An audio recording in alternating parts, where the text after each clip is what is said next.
And it is episode 3 of the Grim Gazette. Hi, how are you? I am your host, T. Morris. You can call me T, TeeMonster, or Twitch Dad. I represent Old Spirits Investigations. We are a paranormal group based out of Northern Virginia, and we have affiliates from as far south as Charleston and as far north as places in Pennsylvania. That's as far as we've gotten so far in 2.5 years. Wow, it's really been 2.5 years. It still amazes me that we've been at it as long as we have, and I'm thrilled that we're able to bring you content, both not just live investigations, but the evidence review, and now the Grim Gazette.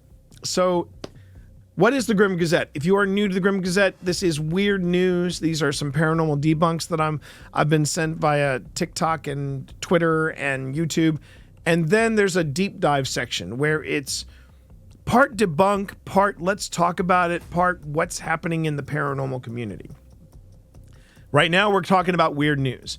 And personally, I cannot think of anything weirder than this to kick off episode 3 of the Grim Gazette. Here we go, everybody.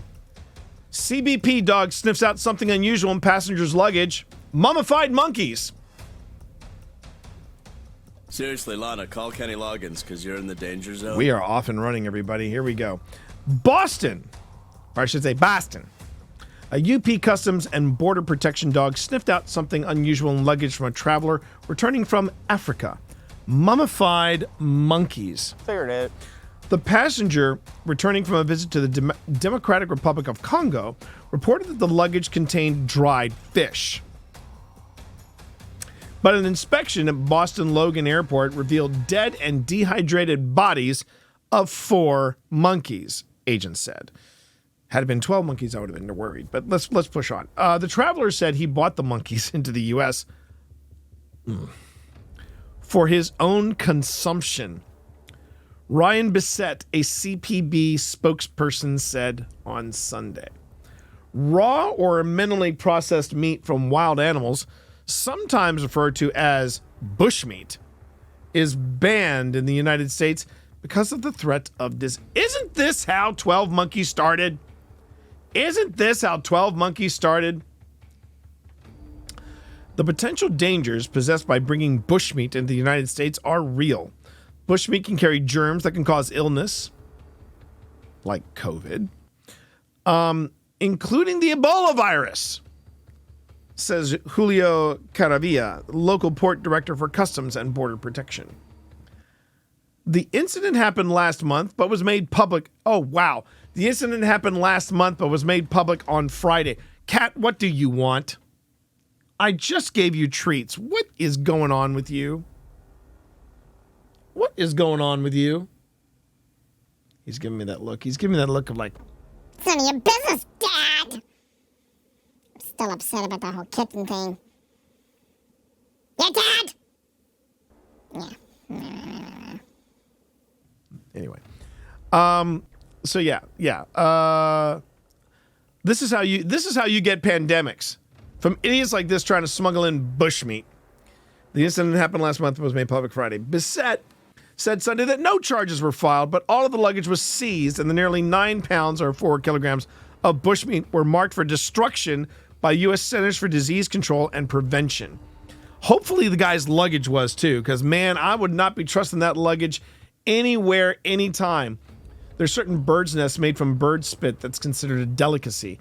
Illegal to take through immigration for reasons just said. Yeah. Whoo, man. Now, this was a cool one. I don't know if I could call this weird news, but this was pretty cool. Minneapolis couple remodeling bathroom finds decade-old love letters. This is pretty cool. And man, and I'll tell you this. This would be the thing. This would be the thing that if you had ghosts in the house and you followed the voices, this would be the thing that you'd find. You know what I mean? A Minneapolis couple remodeling their bathroom made a surprising discovery behind a wall. A pair of love letters that could be nearly a century old. Matt and Carrie Tesmer said they found numerous treasures inside the wall behind the toilet, including containers for medicines, glycerin, rose water, razor blades, and some Minneapolis-made toiletries from long-defunct brands. The couple said the most exciting discovery was a pair of love letters that appeared to have been written by the same teenager to two different girls. The letters signed John B., also known as Lolly, were addressed to Hazel and Pauline. Both letters featured John B. declaring his love and devotion and asking each girl in turn to attend a dance with him. Upon reading some of these, we realized it was actually probably more likely a kid between the ages of 13 and 18. Carrie Tessmer told WCCO TV, they were talking about first lunch. I have study hall this period. I know, right? My brother was remodeling his house in Queens, New York, and found love letters from World War II. He reached out to a news channel, and they helped find the owner. Oh, my God, that's incredible. That's incredible, Aurelis. The couple said they have not yet identified John B., but they have identified a couple of suspects. John Powell, though, the home's original owner, lived at the house with his family from the 1920s until the 1950s. He also had a son, who was also named John. John Joseph Powell, though, would have been about 17 at the time when he lived in this house with the family, Carrie Tessmer said. The second suspect is John Book, who was born in the 1930s, but was an adult when he moved into the house in the 1960s. The Tessmers said they found some of John Book's old homework in the attic, indicating he held on to some mementos of his teenage years. I would love to know the story behind it, and also why the letters did not get delivered, and why they ended up in our bathroom wall, Carrie Tessmer said.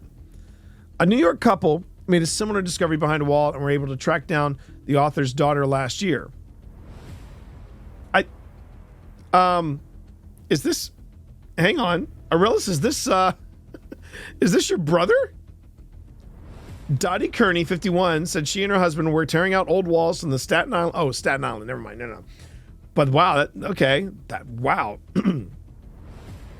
Dottie Kearney, 51, said she and her husband were tearing out old walls from the Staten Island fixer-upper they bought in the 1990s when they found a stash of letters written by World War II soldier Claude Smythe to his wife, Marie Smythe, or Smith, depending on how it's pronounced.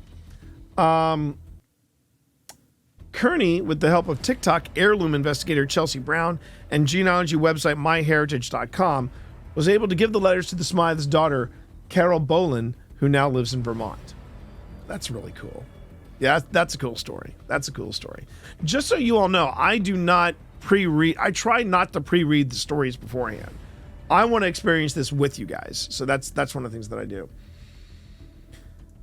Now, from the weirdness files, we get this. Suspected plane piece lands on Philadelphia home's roof.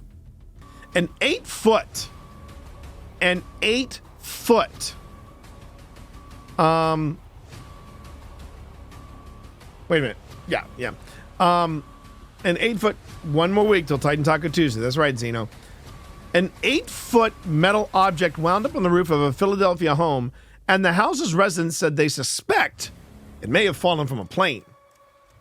Sarah and Fabian Lima said they first spotted the object on the roof of their home in the Mount Airy neighborhood on Tuesday, and they were left baffled as to how it had gotten there. It looks exactly like a plane window section, Fabian Lima told CBS Philadelphia. I have not heard of any planes missing doors in this area. And isn't that a little weird that you got to now use that as a disclaimer? I've not heard of any planes missing doors in this area. So I have a hard time saying that with a straight face, but it's the only thing I can think of.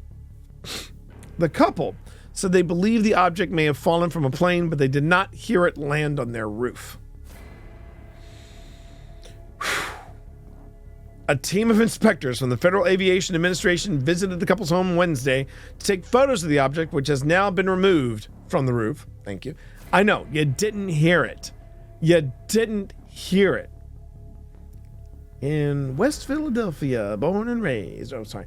The Limas said the inspectors asked them to keep the object safe until the investigation is completed. A Chicago family experienced a similar situation in July of last year when an evacuation slide fell from a plane approaching O'Hare International Airport and struck their house.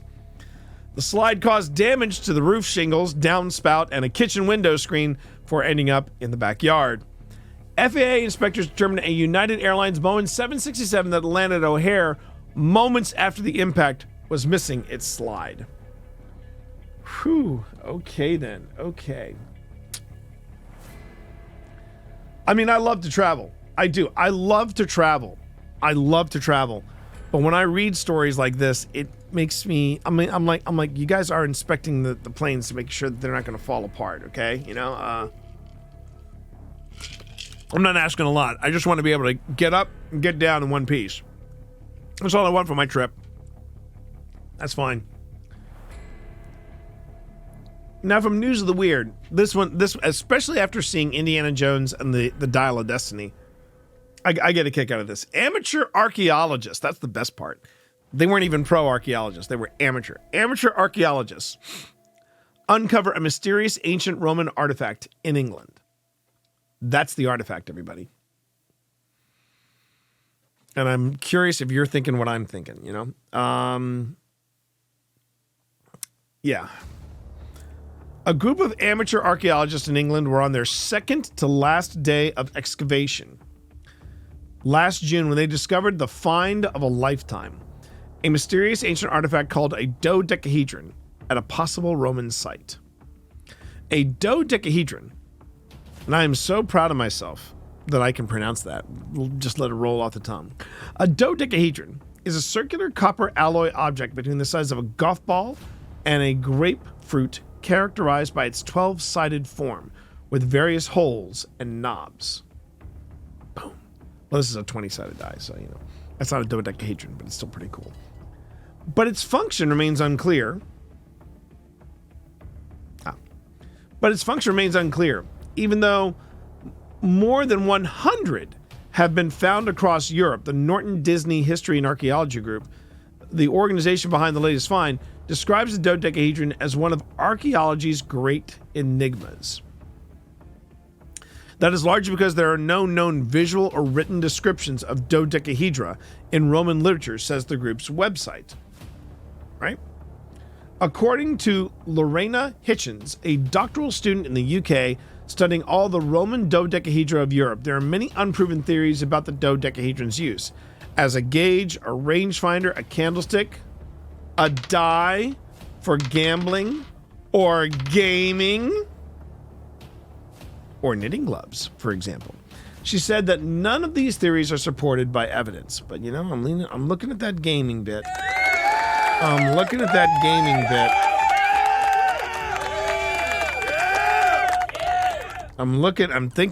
thinking, you know, come on. I can hear it now. Socrates, you have sprung the trap. Roll for initiative. Stay on target. All right. Stay on target. A huge amount of time, energy, and skill was taken to create our dodecahedron, so it was not used for mundane purposes, reads the Norton Disney website. They say this object was most likely used for ritual and religious purposes, like T&D.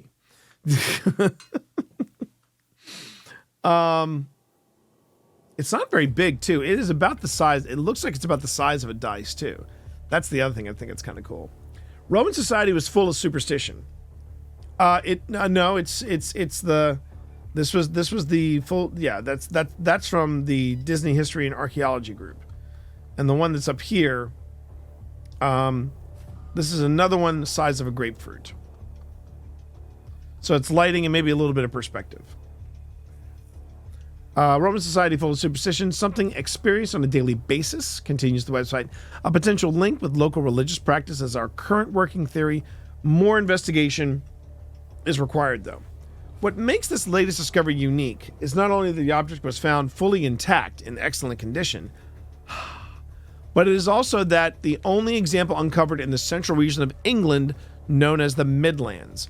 Most of the found dodecahedra have been discovered in bits. And look at that, Mr. Dude with the follow. How about that? Thank you very much. Thank you very much. I appreciate that. Most of the found dodecahedra have been discovered in bits. Additionally, it was found where it was put deliberately 1,700 years ago for whatever reason, says Richard Parker, secretary for Norton Disney. Many of the known examples are divorced from their find context, having been prized by collectors since the 18th century at least, says Hitchens. There was a lot of horse trading of these objects in the Victorian area and poor record keeping. The archaeological group revealed the discovery in a BBC archaeology program called Digging for Britain earlier this month. It is currently on display at the National Civil War Center, that's with R-E, at the Newark Museum in England. The Norton Disney Group will return to the excavation site this year to find out more about the circumstances surrounding this dodecahedron. We got one more wacky news story, and this is for all my fellow F1 fans out there. Naked Bottas calendar raises $150,000 for charity despite his mom's concerns. That is what you call living like a frickin' rock star. Valtteri Bottas, ladies and gentlemen.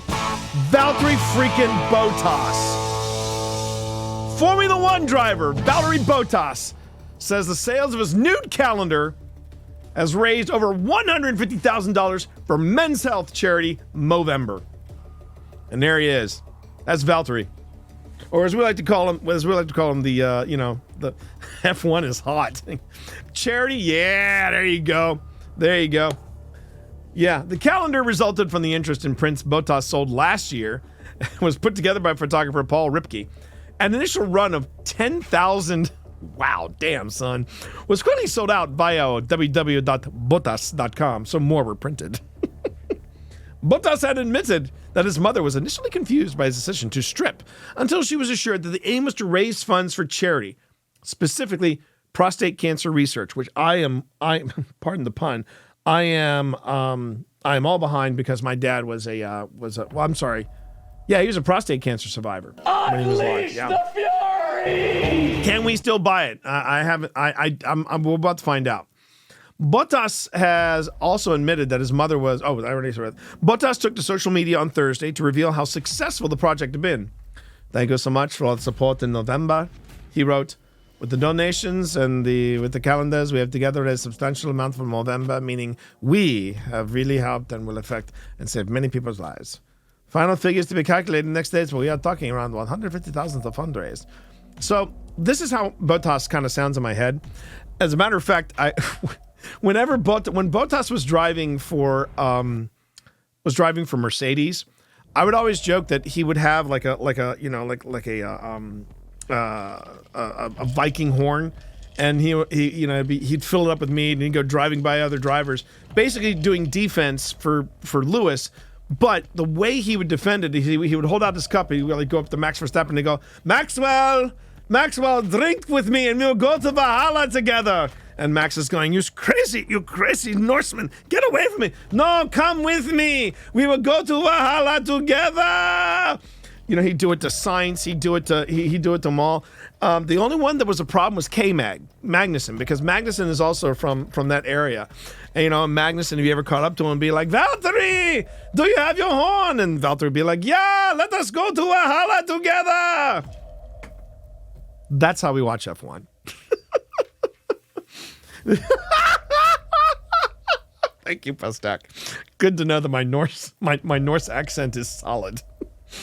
There's Valtteri Bottas right there. Alfa Romeo. Well, now it is the Sauber Kick team. It does sound like it. Look, that is not an insult, man. I think Norsemen are badasses. That film, The Norseman, which was basically Hamlet, but with Vikings, that was crazy good, but it was nuts. It was freaking nuts, and I loved every minute of it. All right. Getting back to this, and we actually did raise quite a bit of funds because I do quite a bit of stuff with Ripke. He's a good friend, the photographer. And then we started joking with the idea, imagine if there's the full calendar. And then closer to November month, we started to think, actually, that's something we could do, something really, really good. And we decided that, yeah, let's do it, but for charity. It's mainly for prostate cancer research, so I think it's for a good cause. Expanding on that choice, he said Movember is focusing on that quite a lot. I know some people who have had close people to them who had issues with that kind of thing. And I think with men as well, like Movember, focusing on men's health, many people do get quite afraid of speaking about those kinds of things. And I went like all out. Okay. I saw what you did there. And I went like all out, showing myself, trying to be an example. As a human body, you don't need to be shy. Dang. Asked about the reaction of friends and family, the Finn conceded that he had to convince his mother that it was a worthwhile exercise. Well, I did get a message from my mom. He said, like, what is this? She doesn't really understand English either that well. And she saw some of the videos that I posted, and she was quite confused and protective. And that's sweet. I'm sorry. That is sweet. Valtteri Bottas is driving 200 miles an hour on a weekly basis, and his mom is worried about a nude calendar. I like Valtteri's mom. I like Valtteri's mom a lot. That's awesome. So, well, I did get a message from my mom, like, what is this? She doesn't really understand English that well. She saw some of the videos that I posted. She was quite confused and protective. Like, are you sure? Are you sure that's the path you want to go? So then I explained the charity thing, and so it's fine. I've had questions. People ask me, like, why did you do that? Like, why do you want to show your ass? But then when I explained the charity aspect, and people kind of get it, and we had so much fun, you can imagine taking those pictures. We had this art gallery on Monday in Vegas. Let's freaking go, everybody. Follow them to glory. That's awesome. And people who came there, they had no idea what was going to happen. They were so confused when we started to show every print step by step. They were like, what is happening here? But then they kind of got the idea that, okay, it's funny and it's for charity. It was good fun. Now, here's the thing. Valtteri Bottas, I mean, he's a decent looking dude. You know, decent looking dude. But I'm telling you right now, if he can raise $150,000 for research like that, I'm thinking some other Formula One people have got to step up. Now, if you're saying, do you have somebody in mind? Take a look at this. This is George Russell. George freaking Russell. This is the guy that took Valtteri's spot. Now, Sir Lewis Hamilton is a good-looking man. He is a good-looking man. But George Russell, this dude is GQ incarnate. I mean, look at him. You know, people are talking about, oh, I'd like to see Idris Elba play Bond. I want to see Tom Hiddle play. No, I want George Russell to be James frickin' Bond. I mean, but look at him. This is a beautiful guy. And again, think about this for a second. This guy raised $150K. How much do you think George Russell would raise? Now, here's the thing about Formula One drivers too, chat. Here's the thing about Formula One drivers. They are all frickin' beautiful. But they are none as beautiful as this man right here. Look at this dude. Carlos Sainz. Okay? Carlos Sainz. Thank you, X-Ray. You read my mind. Carlos freaking Sainz. Look at this guy. I will argue when Sainz and Lando Norris were driving together, that was the prettiest team in F1. They were the prettiest team in F1. But this is how hot Carlos Sainz is. I'm going to go to this quick little thing right here.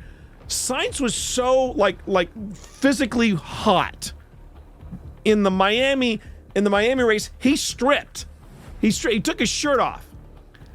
And I'm telling you, I have never seen cameras move away from somebody so fast because damn, that man was jacked, stacked, and packed. Good golly, Miss Molly. I mean, wow. Well, pitter patter, let's get at her. I am a straight, married, heterosexual individual, but I was ready to give it up for Carlos Sainz, and my wife is going to watch. I am not going to lie about that. Hello there, Carlos Sainz. This man would easily make $1 million if he did a nude calendar for charity. I guarantee you. Does St. Jude want to pay off their bills for the next 10 years? Have Carlos Sainz do a nude calendar for children's research, children's, medical research. I guarantee you, we're talking in the multi-millions. Even Dr. Lupo would sit back and go, damn, son. Damn.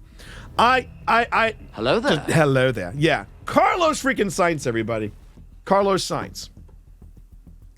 God damn, he's a handsome man. Okay. I wanted to point out something real quick. Hi, Christella. What a terrible time for you to come in.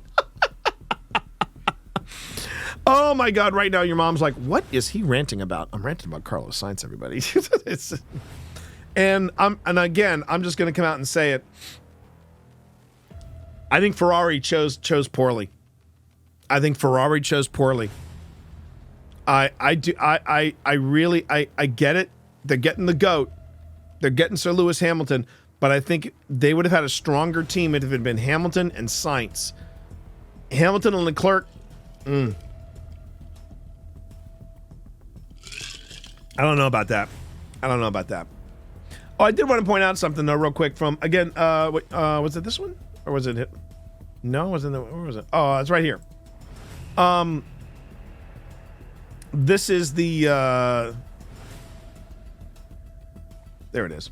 This was one of the. This was one from last week. I wanted to replay. If ghosts aren't real, then explain this. I wanted to point this out. I found out who sent me this. If ghosts aren't real, then explain this. This was sent by my stream consultant. The individual, the woman who convinced me this is something you should be doing on your stream, and who has been influential in helping of the development of the Grim Gazette. Lovely streamer by the name of Loco. She sent me this, so yeah.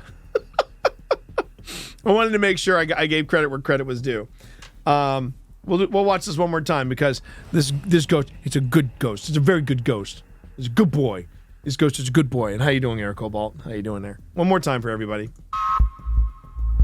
If ghosts aren't real, then explain this. This is so freaking cute. Okay. Aww. Yeah. All right. Next up, the first thing I gotta do is gotta stop there. Okay. So we're gonna take a look at this one right here. Following footage may be disturbing to some viewers. I was in bed with my wife. Okay. So this dude's in bed with his wife. Here's how it goes.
All right. So the reason I brought this one out, the reason why I brought this one out, is because of our friends over at Paranormal Quest. And I think what I need to do for additional, I'll block that. What I need for additional context is to go to their episode, because what I thought was funny was, I've seen this person before, and then I realized I had been sent this clip. Thank goodness. I know. Jesus, Lord Almighty. Here you go. This is the same couple, same room.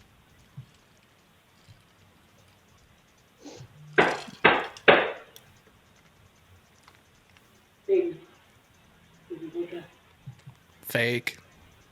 I see a bunch of dust. I was saying that. Can you hear it, Jason? Baby, wake up! What the fuck? What the fuck, baby? Wake up, wake up, wake up. Something, open the door. No. He useless. Just wait. Aren't you waking up? I wish I could be that heavy of a sleeper. I wish I could be that heavy of a sleeper. Baby, wake up! Wake up! What is she yelling at? She's yelling at her husband to wake up. Wake up! Wake up! Because the door opened. What the fuck?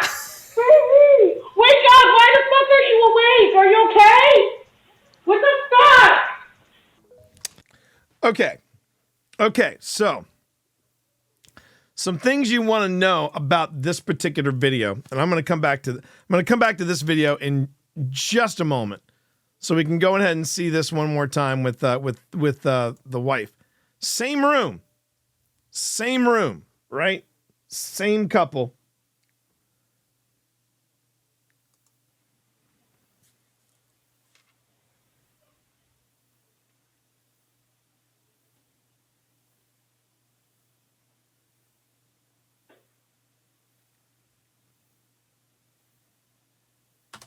Well, that was my first question. When I saw this clip on Paranormal Quest just last week, I said, "Wait a minute, where's the baby?" And I'm sorry, but I want to see the baby. I'd like to know what happened to the baby in the second clip. Maybe he went somewhere, and maybe they were with the relatives. I don't know, but yeah, I had issues with the fact that there was no baby. But okay, we're moving on. The ghost wanted a snack. But I do think it's worth doing this here. I'm going to go ahead and slow down the speed. Watch how the blanket is pulled away.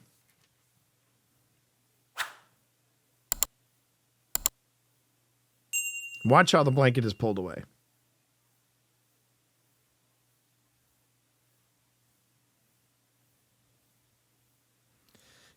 So you notice how the top part kind of curls in as if it's attached to something.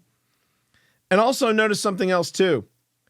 Remember these, if you just take a quick look over here, this couple had a really interesting design, decoration choice. If you notice the whatever these are, they're no longer there. Why? Because they were fine when they were there, a couple nights ago as decoration. But yeah, this is, this couple apparently are making the rounds. They're the new Ben and Laney, from what I understand. These two have a series of clips that do this. And did you also notice too, the wide berth she gives around here? Like she's avoiding somebody. Yeah. And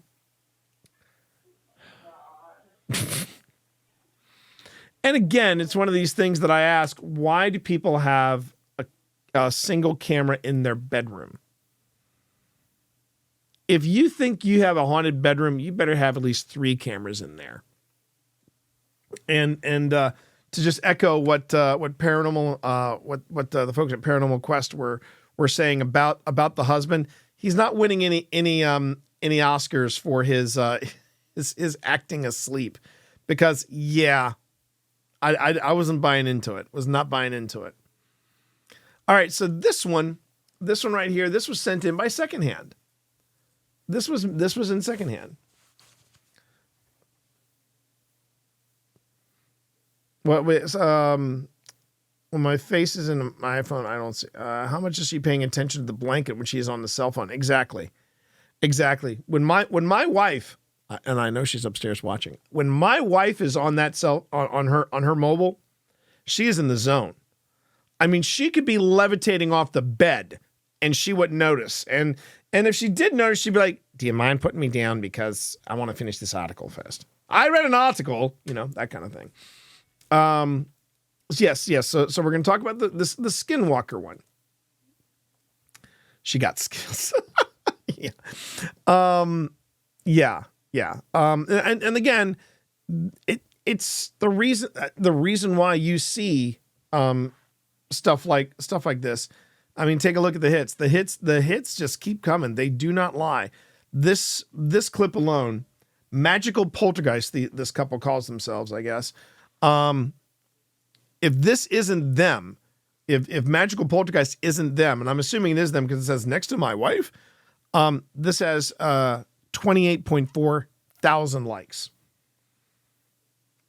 over 1,000 comments. It's been favorited over 2,800 times. It can, and I'll be the first one to say it. Being who I am and what I do, yeah, it stings. It stings. But you know what? I know that kind of stuff eventually catches up with people. It's what helps me sleep at night. All right. So trail cams are out. Look at my horse's reaction. I would say I would post if I heard anything. It doesn't seem to want to leave. I have not seen this. So here we go. Secondhand. This is your Skinwalker clip. Let's take a look. Just coming in from planting those trail cameras. There's vultures everywhere. It's odd.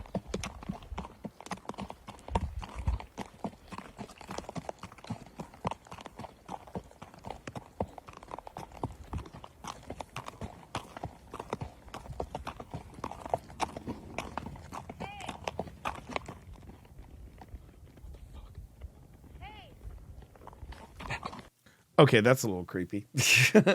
That's a little creepy.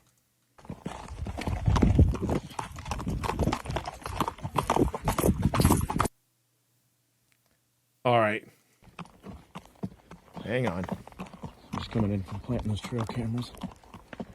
There's vultures everywhere. It's odd. It's interesting how he points out that there are vultures everywhere. And I don't think it's as odd as he makes it out to be, because I know that when I am, in remote areas, I do see a lot of buzzards, hawks, stuff like that.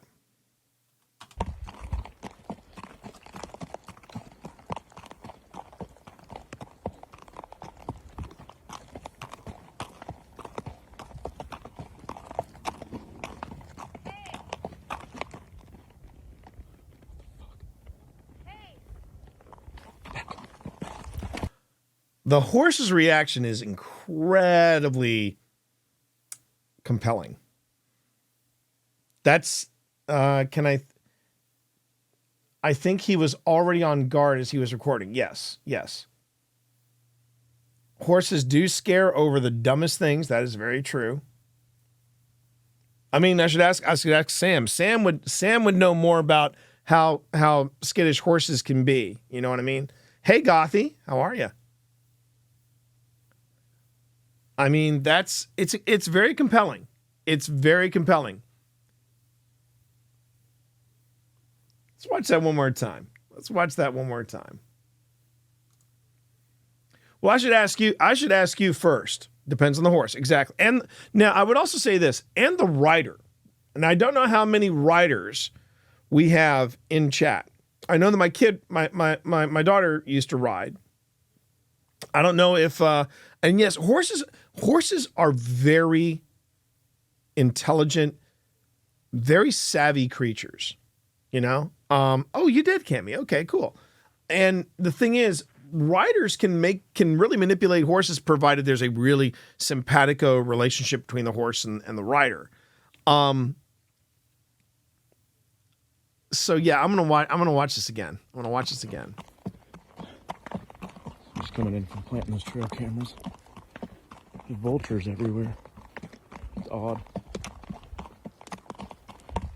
I mean, if this is fake, that's a nice little setup with the vultures.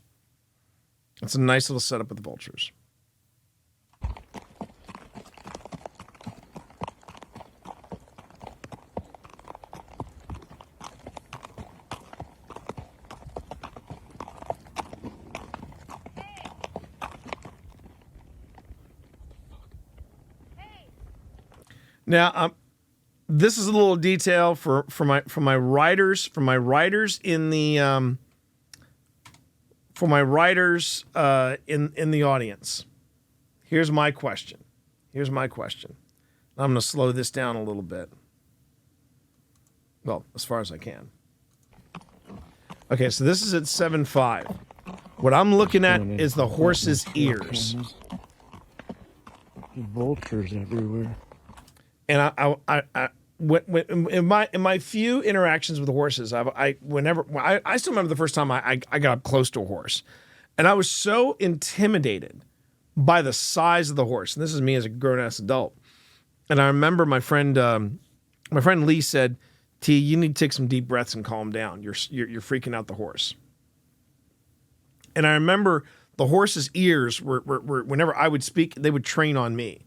It's almost like a cat's ears. It's odd.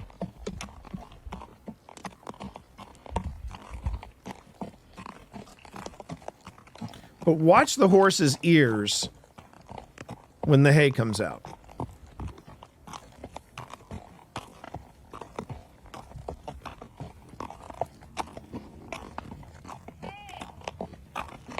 You notice the horse's ears, like they perk up.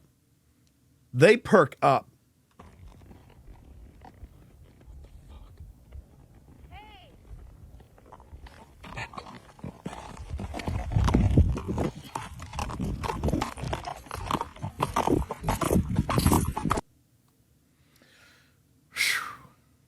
That's a tricky one.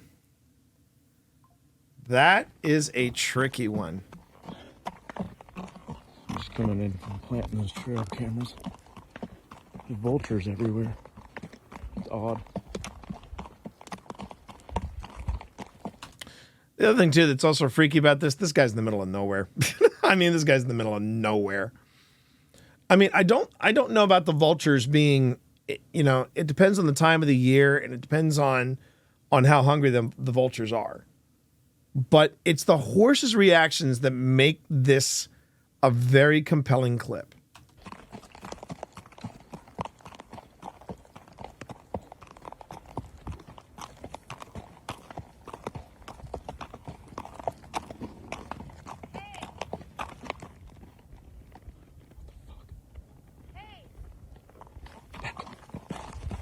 I heard him just say back.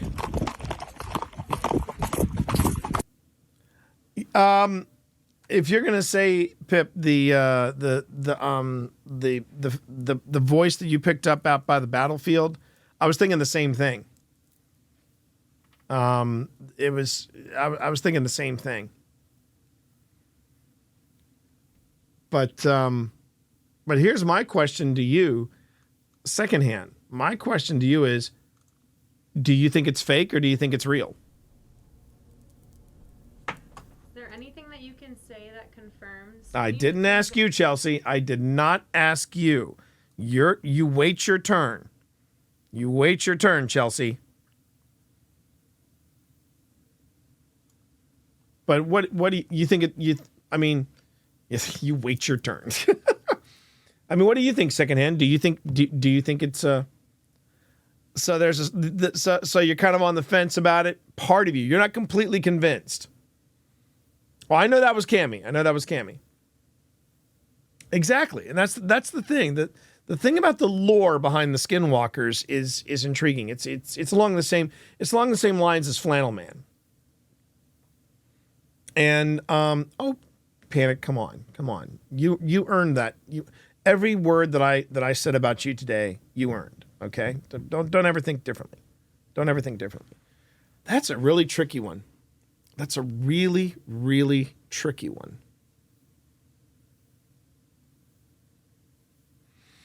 Now, I think Phil would be proud of me because I would actually say I'm leaning towards, yeah, that was legit. And it's actually due to a personal experience. My wife picked up the sound. It was an EVP of like this very high-pitched voice that went, hey, and we picked it up on the Manassas battlefield. Now we didn't see anybody around us, We did not see anybody around us at the time when Pip heard it, or at least had the feeling there was somebody behind Shovel. it. Shovel. But I am inclined to say that might be legit. I'm inclined to say that might be legit. Figured it. Now I'm going to say that was legit. That was legit. And for those of you who were talking about what is a skinwalker, the way I understand the lore of skinwalkers is that these are spirits, not necessarily benevolent spirits, but still spirits. Some of them tend to be more darker than others, and they go around masquerading as people, and they do try to lure people out so they can, get some new kicks, get some new. Oh wait, what's the new drip? They want to get some new drip. See, I can be hip like the Utes. They want to get some new drip. Sad thing is that it's we are the drip. That's the problem. But that's the thing. There does not seem to be any sort of there doesn't seem to be any kind of editing. And the reason I go into that, I don't think it was post that you could have dropped that hey into post. There was a certain audio quality. If that was dropped into post, that guy must be an audio engineer, because that sounded very clean, and it sounded very much part of wherever he was. The Navajo tribe especially believed that skinwalkers were shapeshifters. Anyone want a hug? No hugs. Who could assume the form of any animal, which allowed them to travel quickly and gave them the ability to hide in plain sight. Specifically, a person is said to gain the power to become a skinwalker upon initiation into the witchery way. Yeah.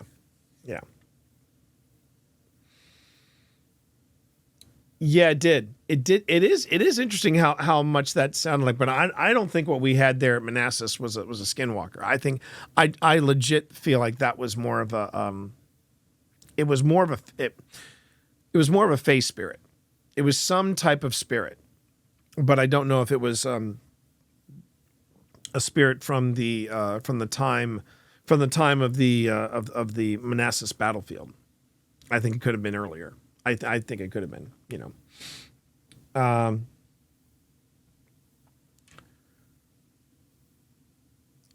Did I tell you a mechanic told me I had a coolant leak? I checked my engine after leaving his shop, and surprise, surprise, someone loosened a hose clamp and it was dripping coolant. Saved his $1,000 quote with a screwdriver tightening the clamp that was mysteriously wiggled loose. Well done. And I got to say, that's what I appreciate about you. Well done. Well done on you checking. And I bet you he was not counting on you, wee little girl that you are, to check on that sort of thing. So well done. I can drive out right now and go ask him. I wouldn't, my darling. I wouldn't do that. I would not do that. Okay. We're coming up on 8 o'clock. So what I would like to do is take a little break. I would like to go on ahead and top off my hydration. I've been having soda, which is not hydration. But I'm going to go on ahead and stretch the hammies, get a little leg stretch. And when we start part 2 of the Grim Gazette, we're going to do a quick throwback to what we were talking about with Cody and Satori, and the guys from Project Fear. And then we're going to do a deep dive into a recent video that Jason Hawes dropped. Okay. So let's just take a quick 10. If you haven't taken your meds, please do. If you haven't gotten something to eat, make sure to get something to eat. If you haven't hydrated, what are you doing? Get yourself some hydration. Go on ahead and take care of yourself in this wee break. You're going to see a best of the stream. And then when we get back, we're going to get back to the second half of the Grim Gazette. Be right back, everybody.